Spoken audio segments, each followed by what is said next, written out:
les douleurs que l'on porte en soi sont parfois des moteurs.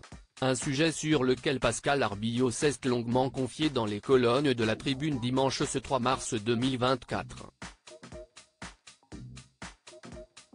Par le passé, alors qu'elle traversait une période délicate, la comédienne a découvert une terrible pathologie qui n'a cessé d'impacter son quotidien à bien des niveaux.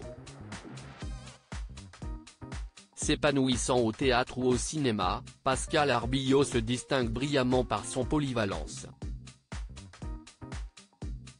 À 53 ans, la comédienne multiplie les projets pour son plus grand bonheur. Actuellement à l'affiche de la mini-série La Peste lancée ce 4 mars 2024 sur la 2, la principale intéressée fait le tour des médias pour la promouvoir. Ainsi, la veille de sa diffusion, la Tribune dimanche a souhaité mettre à l'honneur son actualité dans ses colonnes. L'occasion pour l'ex-compagne de Bruno Chiche d'évoquer son parcours parfois semé d'embûches. J'ai été contrainte de bosser sur moi pour surmonter quelques épreuves. Les violences psychologiques sont partout, dans n'importe quel milieu, a affirmé l'actrice qui dans sa jeunesse a été sous l'emprise d'une personne toxique.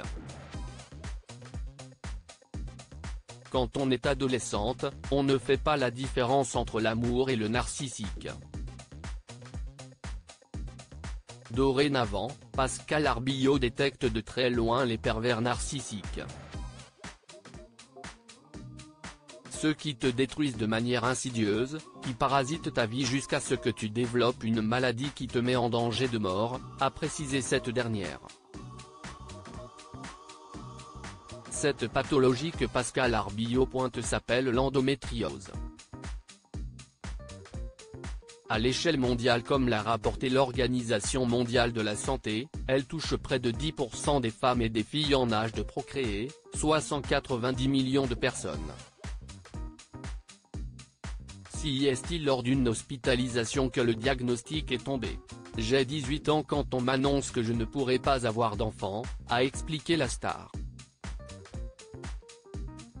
Jusqu'à ce jour, je n'avais jamais ressenti ce désir de maternité contrairement à certaines copines qui ne parlaient que de ça.